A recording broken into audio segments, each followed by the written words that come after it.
আসসালামু আলাইকুম। এখন দেখবেন সংবাদ শিরোনাম। ধর্ম ব্যবহার করে মানুষকে বিভ্রান্ত করছে একটি পক্ষ, ঠাকুরগাঁয়ে মির্জা ফখরুল। বিশেষ কোনো দল বা শক্তির কাঁধে ভর করে ক্ষমতায় যাবে না বিএনপি, বললেন হুমায়ুন। কিশোরগঞ্জ ময়মনসিংহে জামায়াত আমিরের জনসভা। আইডি হ্যাকের বিষয়টি স্পষ্ট হলেও নারী ইস্যুতে ফায়দা নিচ্ছে একটি দল, ক্ষোভ ডাক্তার শফিকুরের।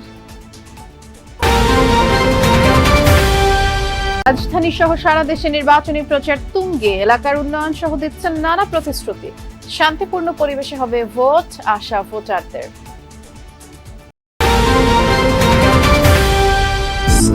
নানা আলোচনা সমালোচনার পর র্যাবের নাম পরিবর্তন, নতুন নাম স্পেশাল ইন্টারভেনশন ফোর্স। সুষ্ঠু ভোট আয়োজনে সারা দেশে মোতায়েন থাকবে 1.5 লাখের বেশি পুলিশ। এতক্ষণ দেখছিলেন সংবাদ শিরোনাম, এখন দেখবেন বিস্তারিত। একটি গোষ্ঠী ধর্ম ব্যবহার করে মানুষকে বিভ্রান্ত করছে। ঠাকুরগাঁয়ে কথা বলেছেন বিএনপি মহাসচিব মির্জা ফখরুল ইসলাম আলমগীর। দুপুরে পৌরসভা কমিউনিটি চত্বরে আয়োজিত পথসভায় অংশ নেন তিনি। বলেন, এই নির্বাচন অত্যন্ত গুরুত্বপূর্ণ, সঠিক সিদ্ধান্ত নিতে না পারলে দেশ আবারও পিছিয়ে পড়বে।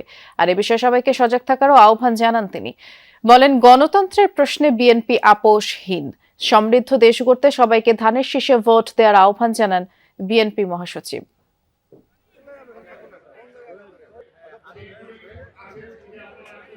ভোটের সময় মানুষ বিভিন্নভাবে মানুষকে বিভ্রান্ত করে। আমরা কাছের লোক থেকে জিততে ভুল বুঝাই যায় বিভিন্নভাবে। দুর্ভাগ্যজনকভাবে আমাদের ঠাকুরগাঁও সেই কাজটা হচ্ছে।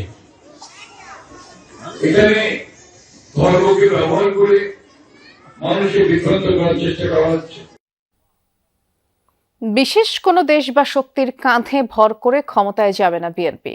দলটির এই অবস্থান স্পষ্ট করে চেয়ারম্যানের পররাষ্ট্র বিষয়ক উপদেষ্টা হুমায়ুন কবির বলেছেন, ভারত বা অন্য কোনো দেশকে ইমপ্রেস করার নীতি নেবেন না তারা। জানালেন, সরকার গঠন করতে পারলে জনগণকে না জানিয়ে কোনো রাষ্ট্র বা বিদেশি কোম্পানির সাথে চুক্তিও করা হবে না। দাবি, ভারত পাকিস্তানের মতো গোয়েন্দা সংস্থা নির্ভর নয়, আগামীর বাংলাদেশের কূটনৈতিক সিদ্ধান্ত নেবেন রাজনীতিকরা। বিএনপির যুগ্ম মহাসচিব ও চেয়ারম্যানের পররাষ্ট্র বিষয়ক উপদেষ্টার সাথে কথা বলেছেন আমাদের সহকর্মী Mahfuz Mishu.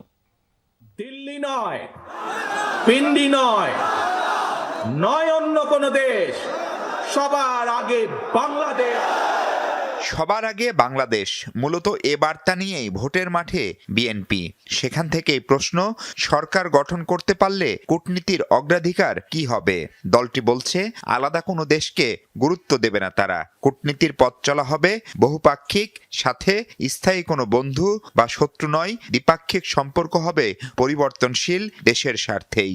Our foreign policy position will be based on the national interests of the people of Bangladesh.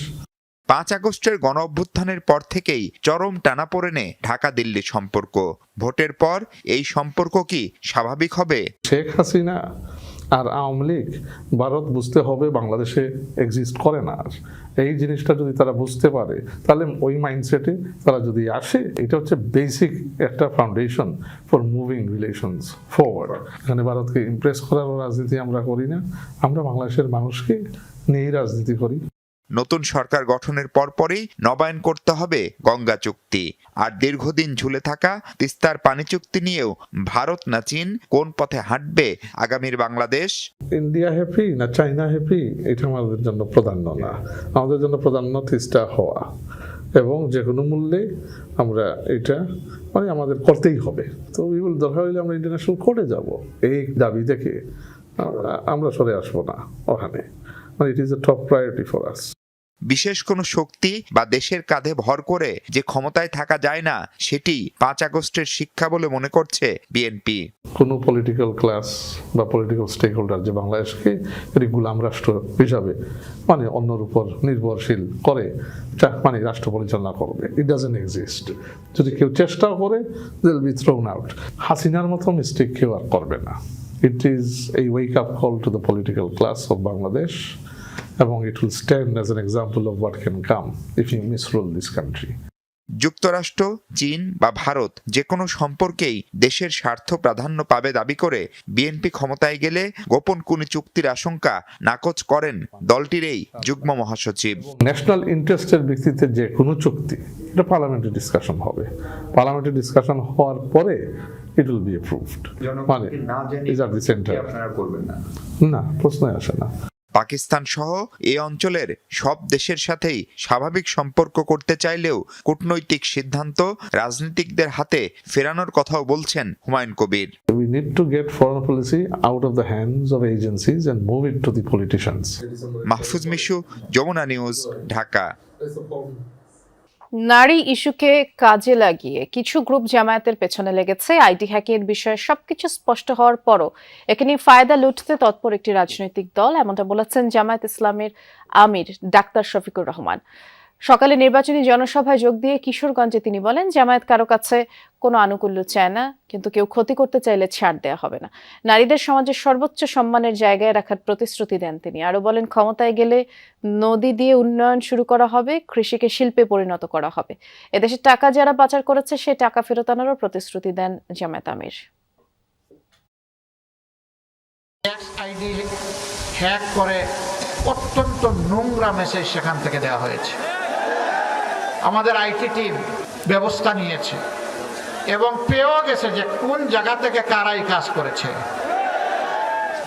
আশ্চর্যের বিষয়, একটি রাজনৈতিক সংগঠন এই সব কিছু স্পষ্ট হওয়ার পরেও এইটা নিয়ে তারা এখন ব্যবসা করছেন। বন্ধুরা, মানুষ চিনে কে কাকে কিভাবে সম্মান করে।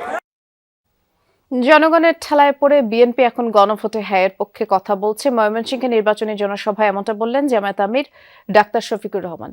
সার্কিট হাউস ময়দানে আয়োজিত জনসভায় তিনি বলেছেন, দেশের টাকা যারা বাইরে পাচার করেছে তাদের ঘুম হারাম করে দেবে জামায়াত। বেকার ভাতা, কৃষক ভাতা, ফ্যামিলি কার্ডের নামে একটি দল মিথ্যা প্রতিশ্রুতি দিচ্ছে বলেও অভিযোগ করেন জামায়াত আমির। বলেন, 11 দলীয় জোট ক্ষমতায় গেলে মা বোনেরা নিরাপদ থাকবে। দেশের মানুষ আর পুরনো রাজনীতি দেখতে চায় না। জনসভায় ময়মনসিংহ জেলার 11টি আসনের জোটের প্রার্থীদের পরিচয় করিয়ে দেন জামায়াত আমির। ভোট চান দলীয় প্রতীকে। আলহামদুলিল্লাহ, অনেকে এখন আস্তে আস্তে বলা শুরু করেছেন আমরাও হ্যাঁ। খেলার নাম বাবাজি, জনগণের খেলা। এটা ভীষণ শক্তিশালী খেলা। এটা সাগরের উত্থাল ঢেউকে থামিয়ে দেয়। এরপরের ভোটটা কোথায় যাবে? যাদেরকে ভোট দিলে বাংলাদেশে আবার ফেসিবাদ ফিরে আসবে তাদেরকে ভোট দিবেন। রাজধানীতে নির্বাচনী প্রচার প্রচারণায় ব্যস্ত বিএনপির প্রার্থীরা। সকাল থেকেই রাজধানীর বিভিন্ন এলাকার পাড়া মহল্লায় গণসংযোগ করছেন তারা। ভোট চাইছেন ধানের শীষের পক্ষে। রাজধানীর পল্লবী এলাকায় প্রচারণা করেন ঢাকা 16 আসনের বিএনপি প্রার্থী আমিনুল হক। অভিযোগ করেন, জামায়াত ইসলামীর নেতারা অপপ্রচার চালিয়ে নির্বাচনী পরিবেশ অস্থির করার চেষ্টা করছে। জানান, কেউ যদি নির্বাচনকে ভিন্ন খাতে প্রবাহিত করার অপচেষ্টা করে তা বিএনপির নেতাকর্মী সমর্থকরা শক্ত হাতে দমন করতে প্রস্তুত। দিনভর রূপনগর টিনশেড 1 থেকে 16 নম্বর রোড, দুয়ারিপাড়া ভোলা বস্তি এলাকা এবং ওয়াসা কোয়ার্টার সংলগ্ন এলাকায় জনসংযোগ করেন তিনি। এদিকে গুলিস্তান এলাকায় সকালে গণসংযোগ